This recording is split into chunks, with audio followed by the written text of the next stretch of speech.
diga amém. Se não achou, diga misericórdia. Quem trouxe a Bíblia, quem não trouxe, compartilhe com seu irmão do teu lado, teu esquerdo. 5:33. Eu vou fazer a leitura aqui, você presta bastante atenção também. Vamos ler até o 38. Uma história importante para nós aqui. Disseram-lhe então eles: por que jejuam os discípulos de João muitas vezes e fazem orações, como também os dos fariseus, mas os teus comem e bebem? E ele lhes disse: podeis vós fazer jejuar os filhos das bodas, enquanto o esposo está com eles? Dias virão, porém, em que o esposo lhes será tirado, e então naqueles dias jejuarão. E disse-lhes também uma parábola: ninguém deita um pedaço de roupa nova para cozer em roupa velha, pois romperá a nova, e o remendo não condiz com a velha. Ninguém deita vinho novo em odres velhos, de outra sorte o vinho novo romperá os odres, e entornar-se-á o vinho, e os odres se estragarão. Mas o vinho novo deve deitar-se em odres novos, e ambos juntamente se conservarão. Amém? Até aqui, deixe sua Bíblia aberta, feche seus olhos. Vamos falar com o Papai. Senhor Deus, a sua dependência, ó Pai, nós estamos diante da sua graça, diante do seu poder, diante do seu restaurar. Te louvamos, ó Pai, porque sabemos que tu estás presente aqui neste lugar. Onde estiver 2 ou 3 reunidos, assim a tua palavra diz que o Senhor ali estaria. Estamos aqui, ó Pai, em mais de 2 ou 3, sabemos que tu estás aqui, ó Pai.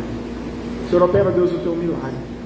Traz, ó Deus, a revelação pelo teu Santo Espírito. Não seja eu falando, ó Pai, mas o teu Espírito falando através da minha vida.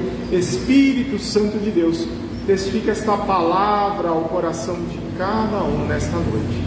Seu Pai, eu oro em nome de Jesus. Amém? Podeis assentar em nome de Jesus. Glória a Deus. Estamos no ano que nós falamos, o ano da casa cheia. 2023, o ano da casa cheia. Para que fique cheia a minha casa. Lucas 14:23. Esse é o título para todo o ano. Não poderia ser diferente o título do nosso momento de jejum, né? Começamos aí, hoje a instrução, e aí nós começamos amanhã nossa campanha de jejum, 21 dias, fazemos 2 vezes. Se você que não conhece ainda o nosso movimento aqui na igreja, nós fazemos essa campanha 2 vezes por ano, no início e no final do ano. E agora nós estamos aí no mês de abril e começamos então a nossa campanha de jejum. São 21 dias onde nós nos reuniremos aqui na igreja, todos os dias, às 20 horas, estaremos juntos aqui. Todos os dias tem ceia do Senhor, aleluia, glória a Deus por isso. Todos os dias compartilharemos da palavra, e eu faço um desafio a você para se dispor, não só a orar, mas também a jejuar. Nesses últimos dias já tenho estado em jejum, Deus já tem operado grandes maravilhas. Por quê? Conhecereis a verdade vos libertará. E essa campanha vai ser diferente. Você vai ver que a sua vida vai mudar, a história da sua família vai mudar, as bênçãos retidas vão ser liberadas. Você acredita nisso? Você pode crer nisso? Amém?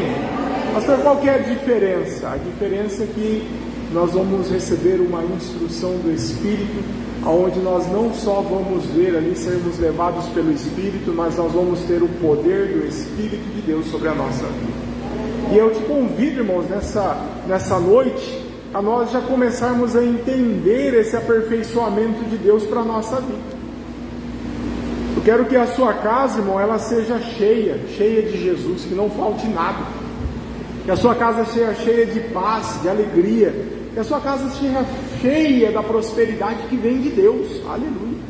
Mas que para isso venha a acontecer, irmãos, Deus ele nos dá as ferramentas, ele nos dá as estratégias.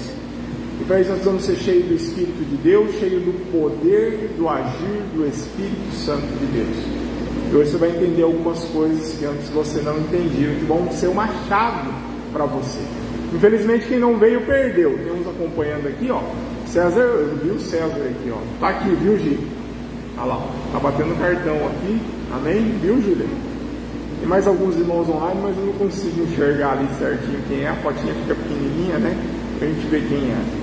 Mas olha, irmãos, no decorrer desse período de aperfeiçoamento de 21 dias, algo poderoso vai acontecer sobre a sua vida, sobre a sua família. Vai ser um divisor de águas. Escreva o que eu estou te dizendo. Nós vamos participar dessa campanha com um ânimo novo. Por vezes vai surgir coisas para você não vir, mas eu posso te falar, faça escolhas, irmão. Escolha estar na presença de Deus. Se você levar a sério, irmãos, muitas coisas vão acontecer. Muitas coisas. Milagres vão acontecer. Curas, restaurações, restituições. Nós começamos o texto aqui em Lucas, que justamente aqui nos fala sobre algumas coisas do jejum. E nós vemos Jesus, irmãos, ele sendo interrogado. Sabe quando colocaram Jesus na parede? Eles colocaram Jesus no interrogatório. Jesus está sendo interrogado em questão aos discípulos dele. Por quê? Porque naquele momento que os discípulos estavam com Jesus, eles não jejuavam. Pastor, mas então se eles não jejuarem, eu também não vou jejuar? Os discípulos estavam com Jesus e não jejuavam. Eu não estou nem com Jesus aqui, ó. Estou longe, né, Jesus? Mas olha só, eu quero trazer uma palavra para você hoje, para te animar, para você entender o motivo, por que você deve jejuar. Preste bastante atenção, fica ligado nisso daqui. Olha só, eles estavam falando aqui dos discípulos, e essa observação que eles fizeram aqui dos discípulos, não era somente uma observação, mas era o que? Uma crítica. É como chegar para um pai, para uma mãe e falar assim: olha, o filho do ciclano são educados, os filhos do Beltrano são comportados, os filhos dele são uma bênção, mas os seus, né? O que é isso, irmãos? É uma observação? É uma crítica. O que uma pessoa com uma linguagem dessa está fazendo? Ela não está fazendo uma observação, está fazendo uma crítica. Certamente a responsabilidade de comportamento dos seus filhos é sua, pai. Está dizendo isso. Certamente eles estão dizendo assim para Jesus: olha, quando os seus discípulos fazem de não jejuar, o mau comportamento deles é culpa sua. É culpa sua. A qualidade baixa dos seus discípulos é culpa sua, Jesus. Irmãos, eles não estavam no molde do jejum da época. Pelo menos não o que os fariseus eles faziam.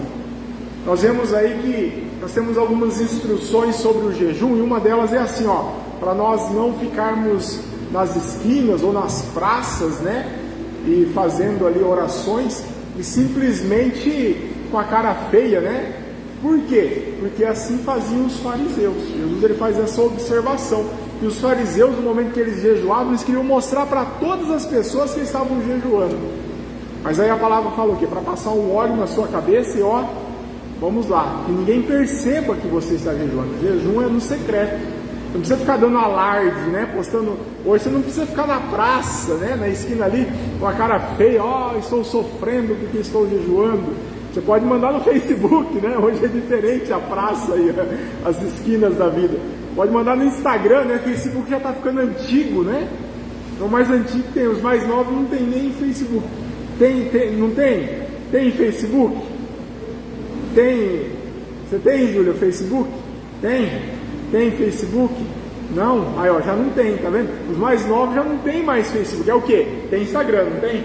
Instagram tem? Tem, Instagram tem. Sabe, o Facebook já era da idade do pastor, né? Que não tinha o Orkut, né? Lembra do Orkut? Pastor, eu nem sei o que é isso, mas vamos para falar isso daí. Mas essa seria o que? As praças dos dias. Então não, você está jejuando, não fica postando para todo mundo com a cara triste, né? A barriga roncando, manda até o barulho da barriga, né? Roncando, às vezes tem uns áudios que pode pôr. é o que? É no secreto. Mas por que eles estão falando aqui sobre os fariseus? Porque os fariseus, eles faziam um jejum constante, né? Constantemente. Então, pelo menos quanto à questão do que os fariseus faziam, porque lá em Lucas 18 fala que os fariseus, ele fala assim, olha, eu jejuo 2 vezes por semana. Os fariseus jejuavam 2 vezes por semana. Segundo a tradição, eles jejuavam na segunda e na quinta-feira, tiravam os tempos. Os discípulos de João Batista, irmãos, eles tinham uma pegada forte no jejum. Mas eles diziam que os discípulos de Jesus, não, eles viviam na festa. Os seus discípulos de Jesus vivem na festa. E aí Jesus, então, ele usa uma alegoria cultural para que as pessoas viessem a entender. E ele diz assim, olha, sobre as festas de casamento, em que o convidado não vão jejuar enquanto o noivo ele está na festa. Sabe lá, aquele momento tinha as festas de casamento, as bodas. Quanto tempo demorava as festas de casamento? Você lembra, irmão? Quanto tempo? 7 dias. Então era uma festa, uma semana as festas de casamento. Olha que bacana.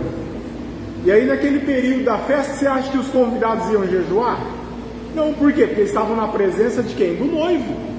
E Jesus ele usa essa parábola, essa forma de se expressar, para poder falar para eles, olha, os convidados eles não jejuam enquanto o noivo está lá. Mas virão dias em que o noivo vai ser tirado, e aí eles vão jejuar. Quem que é o noivo, irmãos?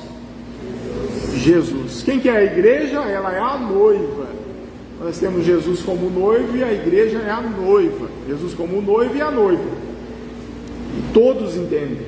A celebração do casamento era uma festa, algo muito importante, algo sagrado para eles, né? O judeu levava muito a sério isso. E agora quando Jesus dizia assim, olha, existem dias em que eles jejuarão. Isso aconteceria, irmãos, quando o noivo fosse tirado. E esse texto nós podemos falar do jejum no Novo Testamento. Porque alguns ficam dando desculpa para não jejuar. E aqui Jesus fala que os discípulos eles iriam jejuar quando fosse tirado o noivo. Jesus, quando ele subisse a ascensão, os discípulos começariam a jejuar. E jejuariam até quando? Até o noivo voltar, até que ele volte. Nós estamos esperando ele voltar. Estamos nesse tempo. Nós estamos no período, irmão, que é da igreja, que é o período da nova aliança. E aí as pessoas falam, não pastor, mas o jejum é do Antigo Testamento. Mas entenda, irmão, a oração era do Antigo Testamento e nós oramos hoje. Dar esmola, né, era do Antigo Testamento, mas nós damos esmola hoje, no Novo Testamento.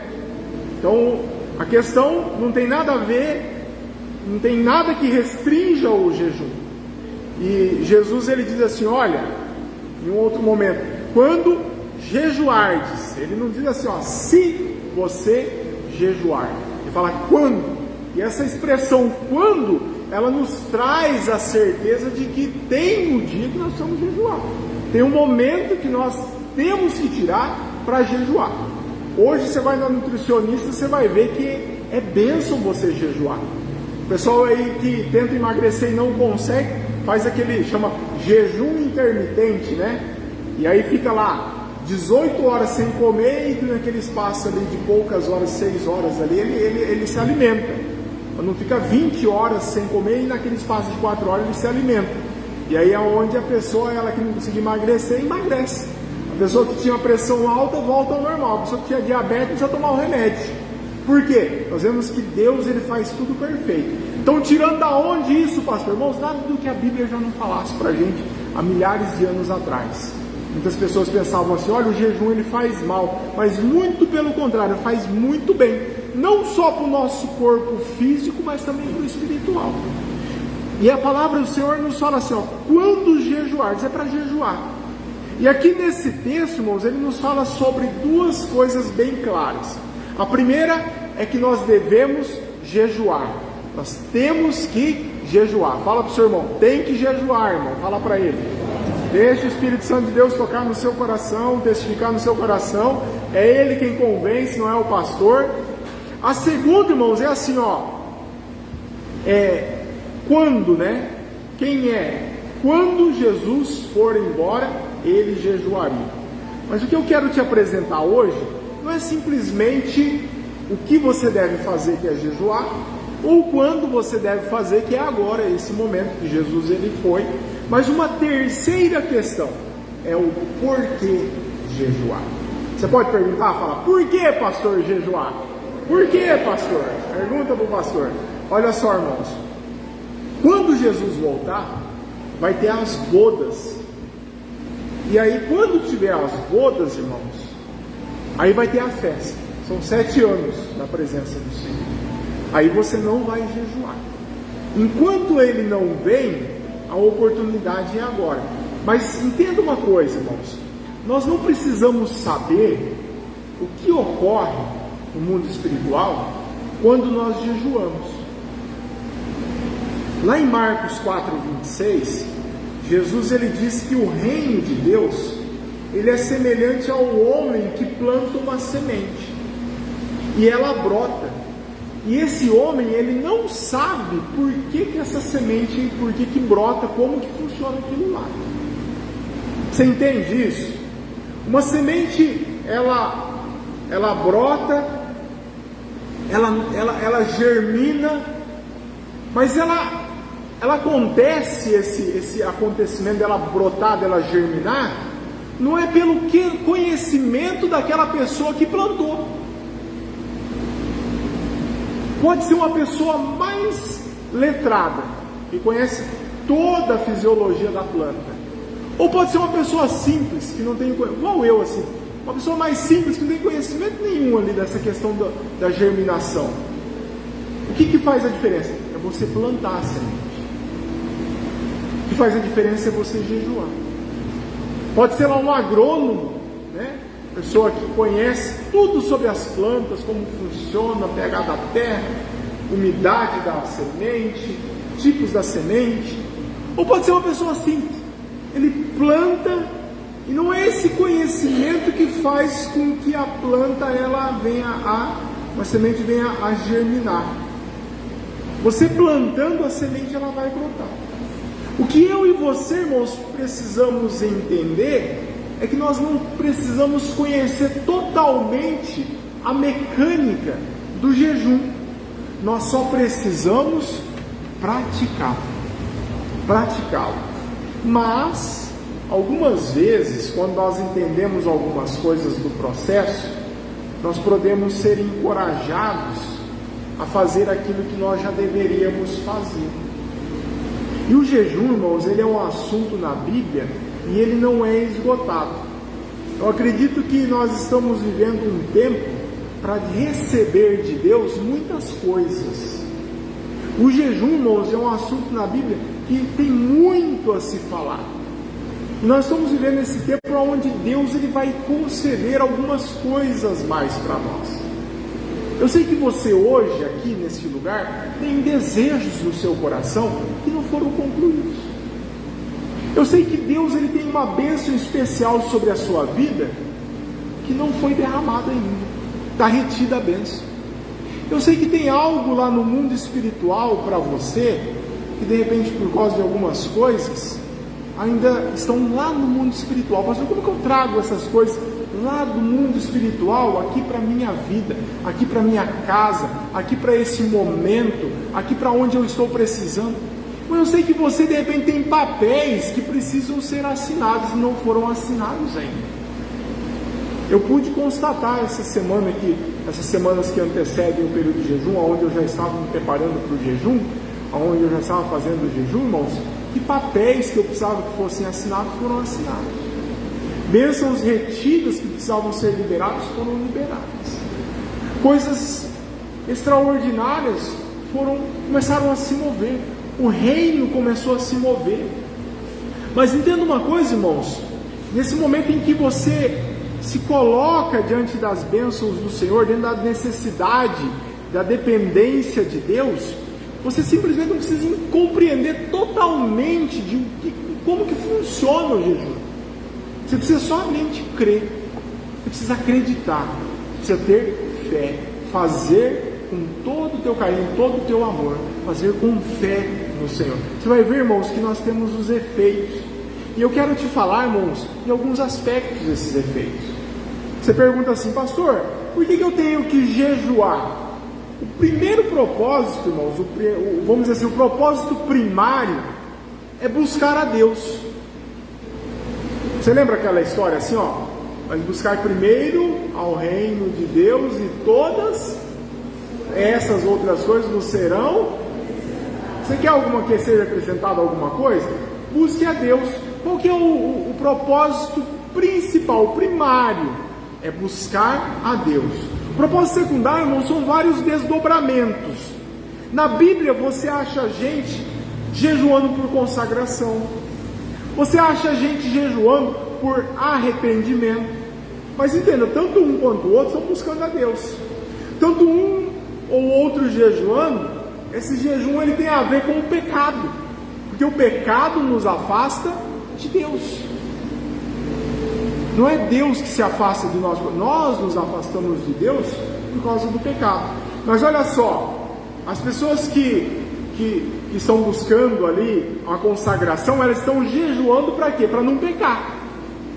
Outras pessoas que estão jejuando em arrependimento, elas estão jejuando por quê? Porque elas pecaram. E tem muita coisa, irmãos, que nós podemos fazer. Mas qual que é o efeito? Qual que é o impacto? Irmãos, o que produz? Aí você fala assim, pastor, jejum produz fome, né? Mas além da fome, né? O que o jejum ele produz? Irmãos, o primeiro tem a ver com o hoje, tem a ver com agora, tem a ver com o tempo presente, com aquilo que Deus está fazendo agora, aqui na nossa vida. Segundo aspecto, tem a ver com o futuro. Porque Jesus diz assim, ó, quando naqueles dias eles vão jejuar, o assunto não para por aí. Lá em Lucas 5,36, ele conta uma parábola. E os três evangelhos, Mateus, Marcos e Lucas, eles falam sobre essa parábola. E ele não termina só a resposta, como que, de repente, se fosse tirado o momento ali, somente que o jejum deveria ocorrer para com os discípulos. Mas todos os três relatos, ele emenda a questão do jejum com uma ilustração.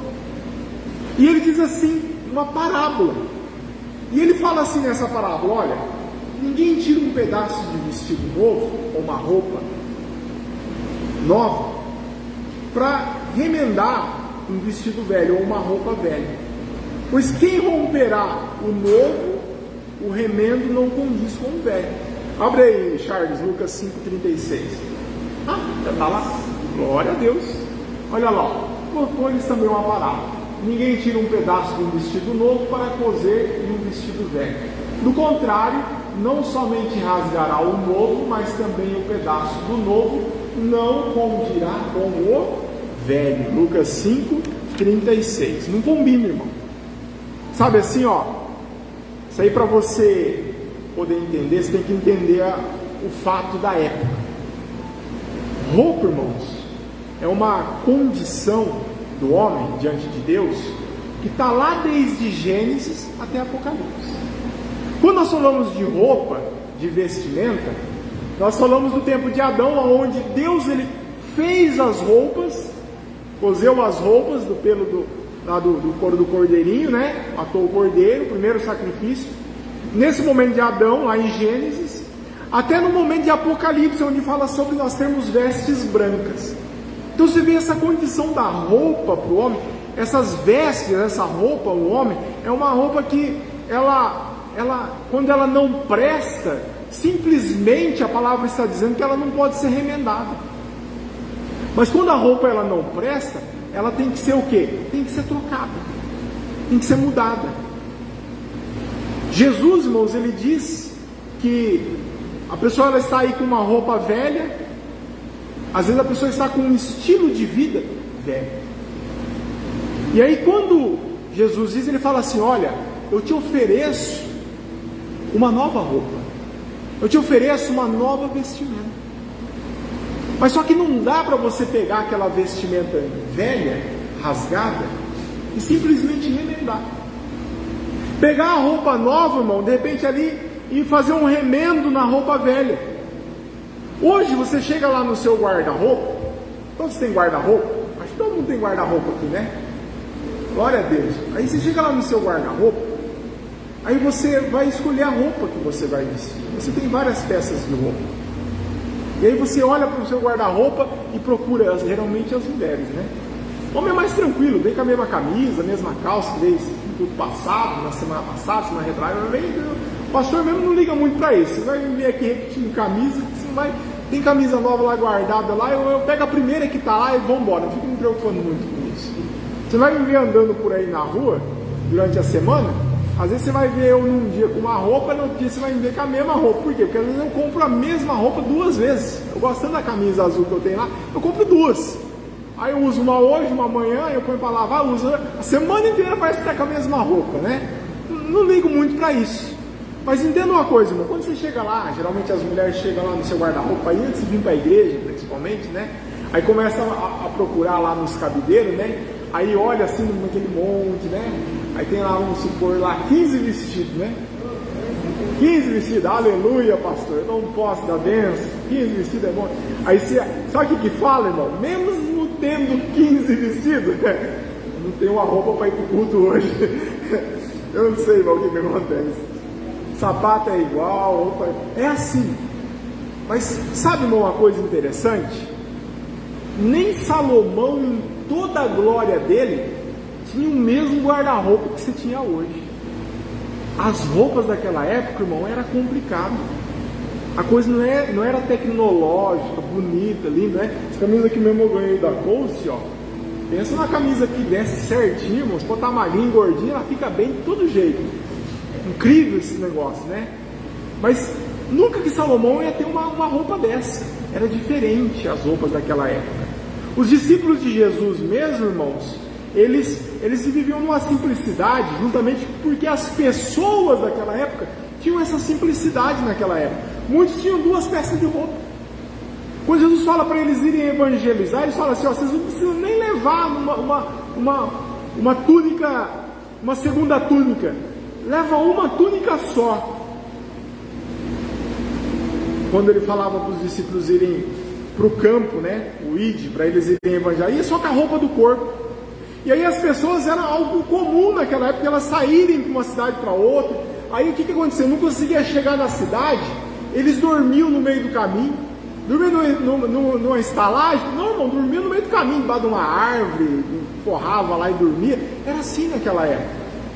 Aí chegava num rio, vamos falar córgo, né? Chegava num córgo, em que já lavou roupa no córgo? A minha avó falava, quando nós tinha lá a chácara, nós lavava a roupa lá no córgo, né? O que é o córgo? É um riozinho que passava lá no fundo, né? Do sítio. Aí, tanto é que minha avó, quando ela, lá em casa, ela ficava um tempo lá em casa, ela ia lavar a roupa, tinha a máquina de lavar e tinha o tanque, né? De lavar a roupa. Ela falava, eu não vou me pôr na roupa nessa máquina aí não, eu vou lavar no tanque. Aí ela pegava o sabão, esfregava a roupa. Sabe o que ela fazia? Ela pegava a roupa e batia assim, ó. Pá, pá, pá. Naquela escrivaninha do meu pai, as coisas do meu pai estavam atrás assim, já lavava tudo também, meu pai ficava bravo, né? Aquela loucura. Por quê, irmão? Porque é acostumado a lavar roupa no córgo. Naquele tempo de Jesus era mais ou menos assim, chegava lá num rio, lavava a roupa lá no rio de qualquer jeito, batia a roupa lá para sair o sabão, nem sabão tinha, né? E aí vestia a roupa, já saía com a roupa mesmo secando no corpo, tá pronto, tô bonito, né? Já tô cheiroso, já não tô cheirando ruim, né? E vamos continuar, vamos terminar de chegar aqui com a mesma roupa. Você vê a preocupação com roupa? Aí o que aconteceu com as roupas? Ia se desgastando. Você não imaginou isso, irmão? Pega a camisa dessa daqui e vai lavar lá no riozinho lá, pra você ver que beleza que fica, né? Você imaginou? Pega essa terra vermelha que tem por aí, indo para Vidigal ali, e aí você fala, agora eu vou lavar minha roupa, vai lá na beira do riozinho sem sabão e tenta lavar para ver que beleza. Naquele tempo era isso. Chegava lá aquela roupa e ela ia desgastando. Quando essa roupa ia se desgastando, tanto eles dormirem lá por qualquer lugar, lavar de qualquer, as pessoas não tinham outra peça, como ela tinha uma roupa velha, aí alguém oferecia uma roupa nova para ele, falou, ó, vamos pegar essa roupa nova aqui, e tira essa roupa velha. Agora você imagina se quando a pessoa está lá com a roupa já com um buraco assim, já está faltando um pedaço, já está desgastada, ela fala assim, não, essa roupa nova que você está querendo me dar aí, eu não vou vestir ela não. Vamos fazer o seguinte, ó, só essa barra dessa calça aqui, ó, essa perna aqui que está com problema. Daí essa calça aí que eu vou cortar ela e vou emendar aqui só o remendo desse lado de cá. Fica uma beleza, não fica, irmão? O que Jesus está falando ali? Que não dá certo. Não fica bom. Por que não fica bom? Ó, também um pedaço do novo não condirá com o velho. Ou seja, vai ficar diferente. Já pensou? Uma barra da calça nova e o outro lado, a outra perna da calça, tudo, né? Acabando já de novo. Não dá certo. Assim também Jesus, ele fala, irmãos, sobre essa questão da nossa vida. Sobre essa questão onde nós temos que não remendar a nós mesmos. Não remendar aquela roupa velha. Mas que o Senhor Jesus, no momento que Ele morre na cruz do Calvário, e nós aceitamos o sacrifício dEle, falamos com a nossa boca e confessamos Ele como nosso Senhor, igual quando nós estávamos louvando aqui. Você estava louvando isso daqui, somente Ele é o que? É o Senhor. Ele é o nosso Deus. Você está confessando com a sua boca e crendo com o seu coração. Romanos 10, 9, 10 nos fala sobre essa questão de que todo aquele que confessar o seu nome, esse receberá a salvação. Todo aquele que confessar e crer com o coração e confessar com a boca, esse terá vestes novas.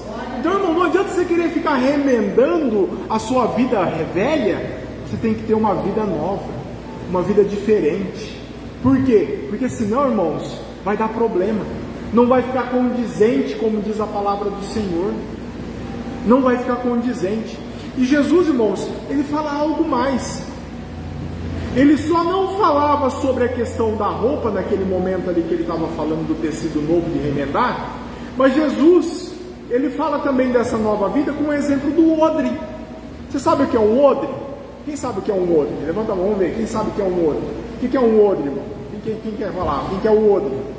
É um recipiente, geralmente ele era feito de couro, e ele servia o quê? Às vezes você vê as pessoas carregando, acho que na Bíblia tem uma vez que carregam água e uma vez carregam leite no odre. Mas todas as outras vezes no odre, sabe o que eles carregam? Vinho. E aí por que carregava vinho no odre? Porque a água colocava em jarro, colocava nas vasilhas, mas o vinho colocava-se no quê? No odre. Por quê? Porque existiam dois tipos de vinho. O vinho fraco e o vinho forte. O vinho fraco é o quê? É o suco de uva, é o mosto. Então eles pegavam o suco de uva, colocavam dentro daquele odre, aí eles lacravam ele, davam um nó, lacravam ele, para que não entrasse oxigênio dentro, para que ali, por não entrar o oxigênio, ele entrava em uma fermentação, e ali então ele virava vinho, o suco de uva. Quando eles pegavam o suco de uva, colocavam, fechavam, lacrava o odre, né, que era feito ali de couro, eles pegavam pressão com aquela fermentação. Se fosse um odre velho, irmão, o que aconteceria? Se derramará e os odres se perderão. Ninguém deita vinho novo em odres velhos. Se jogar o vinho novo no odre velho, fechar ele, irmão, vai romper, vai estragar, pega pressão. E olha só, irmãos, o vinho, ele tem a ver com o poder do Espírito, com o agir de Deus, com esse mover de Deus. E esse mover e esse agir de Deus, ele não pode simplesmente ser colocado numa estrutura velha, numa estrutura remendada. Tem que ser restaurado, tem que ser um odre novo, tem que ser você com vestes novas. Pastor, mas como que eu vou ser uma veste nova? Como que eu vou ser um odre novo? E aí, irmãos, é onde entra o jejum. Porque, irmãos, quando Jesus ele nos fala, nós recebemos uma nova natureza, nós recebemos o Espírito Santo, e esse Espírito Santo, ele habita em nós. Mas o que o Evangelho exige para uma total adaptação do novo comportamento? Porque esse novo comportamento tem a ver com as vestes novas. Irmãos, não se recebe a obra nova de Deus em uma estrutura velha. Está com o pé no mundo e está com o pé na igreja, irmão, não serve. Você não vai receber o poder do Espírito Santo de Deus sobre a sua vida. Precisa ter transformação, precisa vencer o pecado, precisa vencer as dificuldades que você está passando e ao qual você ainda está se apegando às coisas velhas, às coisas do passado.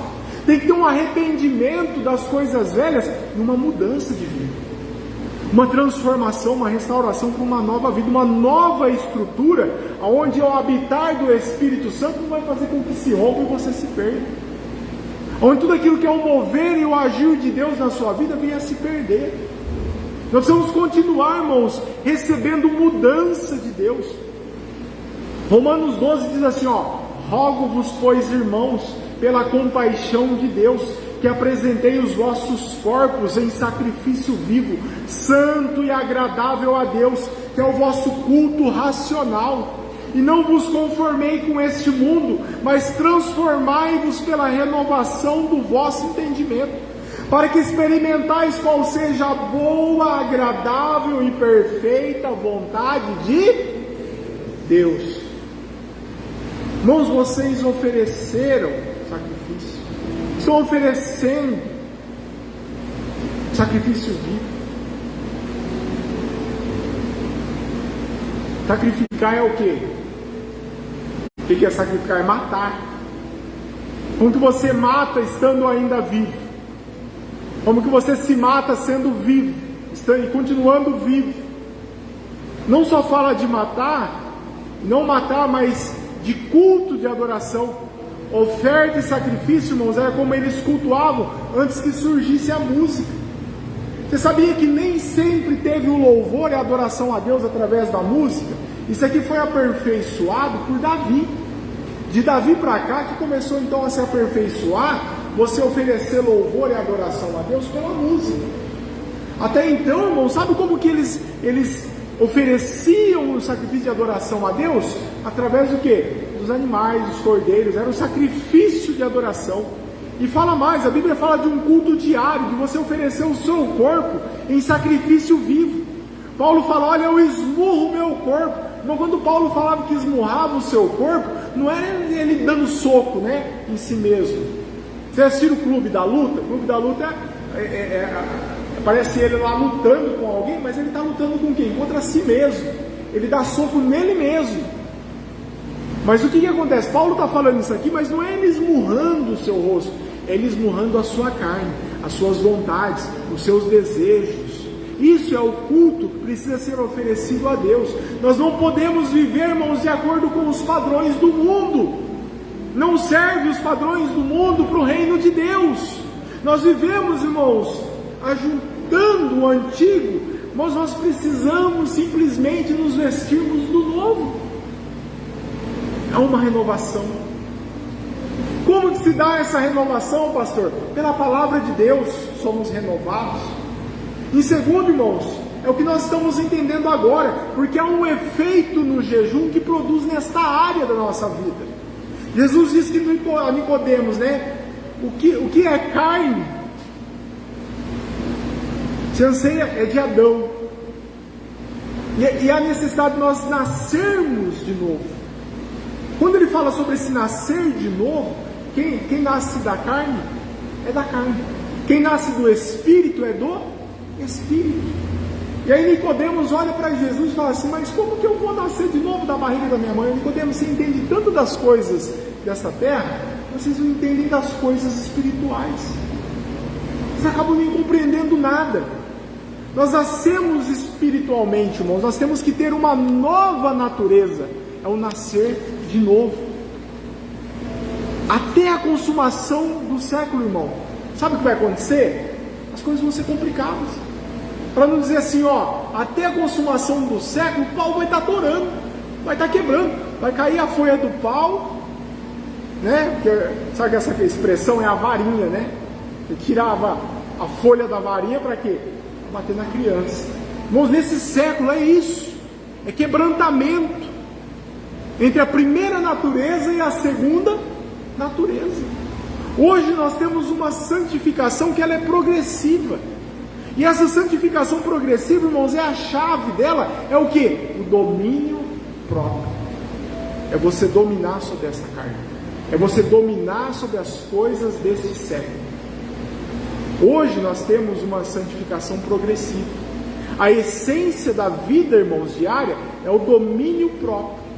E sem isso, irmãos, nós não conseguimos chegar à essência para que o poder do Espírito de Deus venha agir através de nós. Para que ele esteja, esse poder do Espírito de Deus, agindo através de nós. E isso é essencial hoje, para nós vencermos. Para que aquela chave daquela porta que está trancada seja lhe entregue e você possa abrir essa porta. Para que aquela bênção que está retida, ela seja derramada sobre a sua vida, você precisa ter mais, não simplesmente ser levado pelo Espírito de Deus, mas você precisa ter o poder do Espírito de Deus. Por quanto tempo, pastor, eu tenho que jejuar? Até que o Senhor não venha. Podemos começar agora? Esse é o momento. Pastor, mas me explica bem essa questão do poder do Espírito de Deus.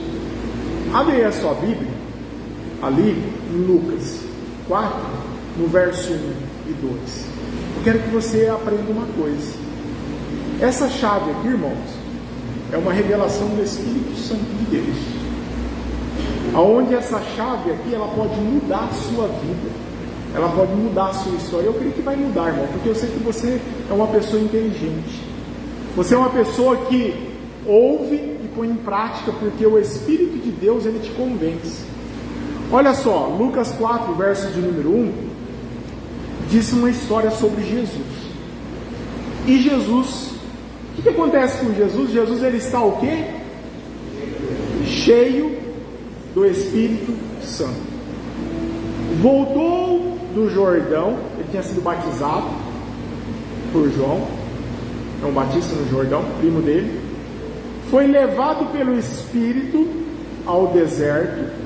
Quem que levou ele ao deserto? O Espírito. Quantos dias ele jejuou? 40 dias e 40 noites. Foi tentado pelo diabo naqueles dias, não comeu coisa alguma. E terminando ele teve fome. Você percebeu que ele foi levado pelo Espírito de Deus? Sabe quando o Espírito de Deus fala com você? Olha, faz isso. Você vai lá e faz. Olha, faz aquilo. Você vai lá e faz. Essa semana eu fui lá no mercado pegar um pão para comer com ovo. Delícia, né, meu amor? Nossa, eu falar um pão com ovo, irmão, vocês não fazem ideia. E aí, na hora que eu estou saindo do mercado, tem uma loja de produto natural. Aí o Espírito Santo de Deus falou para mim assim, ó, entra ali na loja. Aí eu falei, mas o que eu vou fazer na loja essa hora? Eu estou indo para fazer o meu pão com ovo. Eu falei, entra na loja. Eu falei, tá bom, senhor. Eu sou teu servo, te obedeço, né? Não sou eu para questionar. Entrei na loja, a moça falou, tudo bem, posso ajudar? Eu falei, só estou dando uma olhadinha nos temperos aqui. Aí fui lá, peguei um temperinho. Aí, na hora que eu fui pagar, cheguei assim, Deus falou para mim assim, olha, você compra as tâmaras. Aí eu olhei assim e falei, tâmara, bom, né? Eu gosto de tâmara, docinho. Falei, me dá aquelas tâmaras ali sem caroço ali. Aí Deus falou, não, sem caroço não. Eu falei, opa, moça, desculpa, é com caroço. Aí a pessoa pensa que a gente é doido, irmão. A gente decide, né? Aí eu falei, não, eu quero é com caroço mesmo. Aí ele falou assim, quanto o senhor quer? Eu falei, olha, me dá umas 10 aí. Eu falei assim, eu ia pedir 4, né? Me dá umas 4, é caro que vai. Me dá umas 4. Eu falei, Deus, não dá mais, pega mais. Eu falei, me dá umas 10. Aí me deu umas 10 tâmaras lá, paguei, temperinho e fui pra casa. Liguei lá, falei pra minha amor, comprei tâmara. Falei, que legal, e tão gostoso, né? Coloquei em cima da mesa lá e ficou lá. Ele falou, deixa aí. Mas que não é pra você não. Eu falei, mas pra quem então quer, Deus? Foi ontem o irmão me ligou. Falou, pastor, tá em casa? Eu falei, tô, irmão, pode. Eu tô chegando 7 horas, tô em casa. Se eu vou aí então. Aí o irmão chegou lá e falou, irmão, é que eu tinha um propósito com Deus, pastor. E a primícia da minha criação, Deus falou para me abençoar o Senhor, né? E aí o irmão foi lá me levar a primícia, né? Levou um frangão assim, que parecia um peru, né? Aí levou as mandioca também, tá lá, terça tem mandioca, né, meu amor? E o frango também, né? Daqui a pouco vai ter um frangão lá, um molho, né? No mínimo. Aí o Espírito de Deus falou para mim assim: olha, você lembra lá daquela tâmara? Então, é para você fazer isso um ato profético com o irmão. Eu falei, agora entendi por que eu tinha que comprar a tâmara lá aquele dia, né? Aí fiz o ato profético com o irmão, abençoei a vida dele. E Deus ele fala assim: que aquele que honrar o sacerdote com as primícias, repousará a bênção do Senhor sobre o lar daquele que o fizer.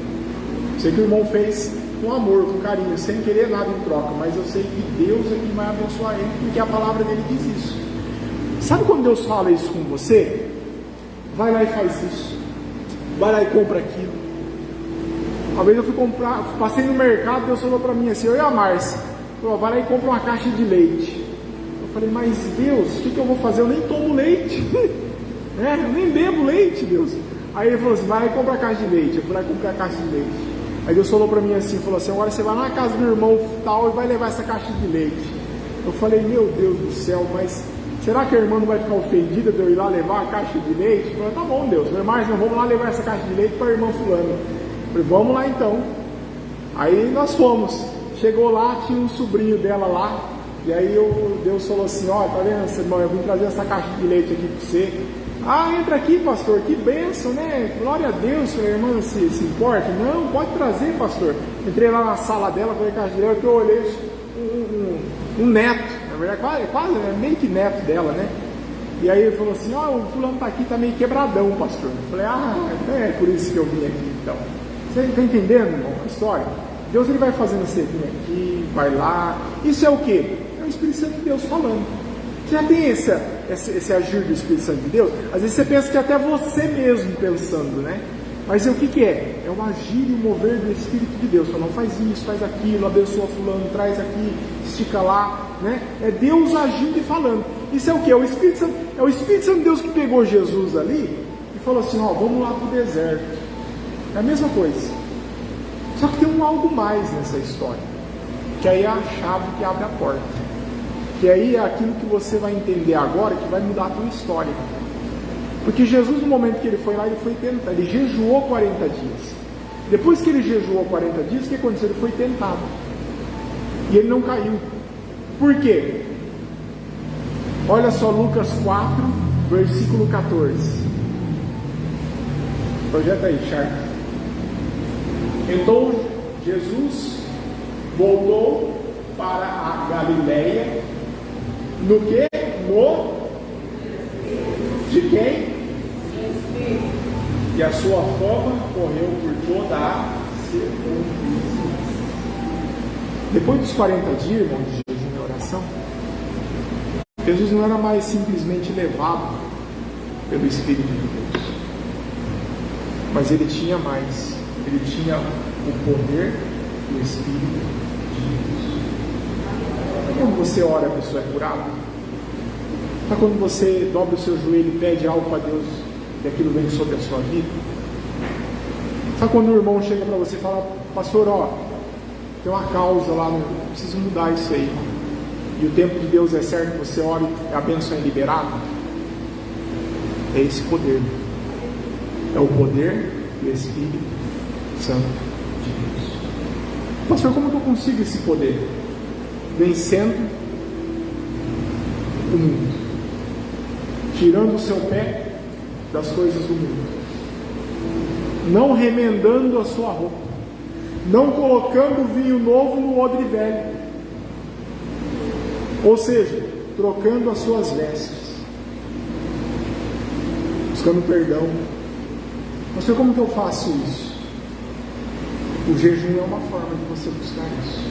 Quando é que Jesus, depois dos 40 dias, que ele recebeu o poder do Espírito Santo de Deus. E aí João já tinha parado, já estava preso, aí ele começou a operar os milagres. E é isso que eu chamo você hoje, aqui nesse momento. Quando Jesus ele fala assim, ó, ide por todo mundo, pregar o Evangelho, ele nos comissiona. Ele fala assim, ó, vão em meu nome. Se pisarem em serpente, ou se beberem alguma coisa mortífera, não lhes fará mal. Mas vocês vão expulsar demônios, vocês vão curar os enfermos. Não pense que isso vai ser um peso sobre a sua vida, não, irmão. Simplesmente é assim, ó, é o agir e o mover do Espírito de Deus, é o poder do Espírito Santo de Deus sobre a sua vida. Você já tem o Espírito Santo, você já aceitou Jesus, mas Deus ele te chama você para um passo maior, subir um outro degrau, subir um andar acima, ser promovido espiritualmente. Aleluia. O Senhor ele te chama, irmão, para algo mais. Essa campanha de jejum, tenha isso no seu coração. Às vezes você quer a bênção do Senhor para a sua família, você não sabe como. Deus vai te dar estratégias, irmãos. Nós vamos aqui orar pela conversão de vidas. Você vai ver que a pessoa vai aceitar Jesus, vai conhecer Jesus, vidas vão ser transformadas. Você que busca algo no Senhor, irmãos, pega firme nessa campanha de oração e jejum. Pastor, como que eu vou fazer esse jejum, pastor? Pode ser um jejum parcial. Importante é assim, irmão, ó, amanhã você vai começar a campanha, já logo cedo, você chega para Deus e fala, Senhor, tem um momento de consagração ao Senhor. Sabe aquele momento de início? Dobra lá o teu joelho, fecha a porta do teu quarto. Antes de você sair do teu quarto, você se coloca de joelho diante do Senhor e fala, Senhor, eu consagro a Ti esse jejum, para que o poder do Espírito de Deus esteja sobre a minha vida, para que haja transformação, mudança, restauração, transformação. Amanhã nós vamos ter a lista aqui, nós vamos começar a preencher a lista daquilo que você vai buscar em Deus no momento desse jejum. Eu garanto para você, irmão, que Deus ele vai te abençoar de uma forma que vai conceder o desejo do teu coração. Aleluia! Pelo poder do Espírito Santo de Deus. Aquilo que está enrolado vai desenrolar, o que está embaraçado vai desembaraçar. Mas é importante que logo de início você já chegar no primeiro momento ali do seu dia e já consagrar aquele jejum ao Senhor. Fala, Senhor, eu consagro esse jejum ao Senhor. Aí, por exemplo, você vai jejuar até a noite, até a tardezinha, até meio-dia. Terminou o jejum, você vai lá e entrega o seu jejum ao Senhor. Você vai lá, dobra o seu joelho e ora a Deus. Não adianta você simplesmente falar. É importante você orar. É importante você dobrar o seu joelho e falar, Senhor, ó, estou entregando o meu jejum por causa disso, por causa de fulano, beltrano, por causa daquilo, para que o poder do Espírito Santo de Deus esteja sobre a minha vida. Pastor, que jejum que eu vou fazer? Você pode fazer um jejum parcial, né? Que é um jejum de algo, como a Madalena comentou. Ah, pastor, eu não vou comer arroz, eu não vou comer carne, eu não vou... Um jejum parcial, sacrifício a Deus. Você pode fazer um jejum de tudo, né? Bebendo só água. Senhor, não vou comer nada, só vou beber água. Vou fazer um jejum também que você não vai beber nem água, só vai fazer uma refeição por dia. O que eu aconselho você? Vai devagar. Vai devagar. Às vezes você trabalha, cuidado, vai devagar. Não é acostumado a jejuar muito tempo, vai devagar. Então, por exemplo, não tem muito costume de jejuar? Jejua até meio-dia, jejua até final da tarde, jejua até a noite. Já tem um aperfeiçoamento. Se quiser pegar ali 1, 2, 3 dias num jejum total, vai lá. Mas nesse jejum de 3 dias, não se prive da água. Quando Jesus ele jejua, a palavra do Senhor fala que ele jejuou 40 dias e 40 noites. Depois do terceiro dia sem beber água, você pode morrer. Então, irmão, não vai ficar 3 dias sem beber água, pelo amor de Deus. Então você vai fazer o quê? Pode beber água. Pastor, eu vou fazer um jejum só até a tarde. Se prive da água, então, já que você consegue. É entre você e Deus. Mas olha só, Jesus quando jejua 40 dias e 40 noites, no final ele teve sede. A Bíblia fala que ele teve o quê? Fome. Então ele estava bebendo água naquele momento. Então é algo importante isso daí. Então, irmãos, a questão é assim, não fique espalhando para as pessoas que você está de jejum. Não fica lá demonstrando, falando para todos. Não, é entre você e Deus. Não fique igual aos fariseus, né? É entre você e Deus. E aí amanhã nós vamos estar aqui na igreja, às 20 horas. Nós vamos orar, nós vamos adorar. O livro já chegou, vou te entregar o livro. O poder secreto da oração e do jejum. Algo poderoso que vai mudar a sua vida. Creia, irmão, Deus está agindo em nosso meio. Pastor, como é que eu vou ter força para isso? Sabe o que você precisa para ter força? Jesus. Ele é suficiente. Você precisa do sangue de Jesus e você precisa também do corpo de Jesus.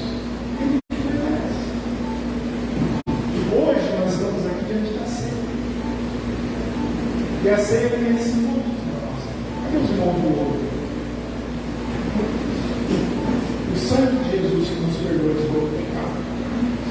E o corpo de Jesus que traz, que levou sobre si todas as nossas dores, todas as nossas enfermidades. Bom, Jesus é tão poderoso. Porque, nós vamos estudar isso também nesses dias. Você sabe que tudo é regido por mundo espiritual.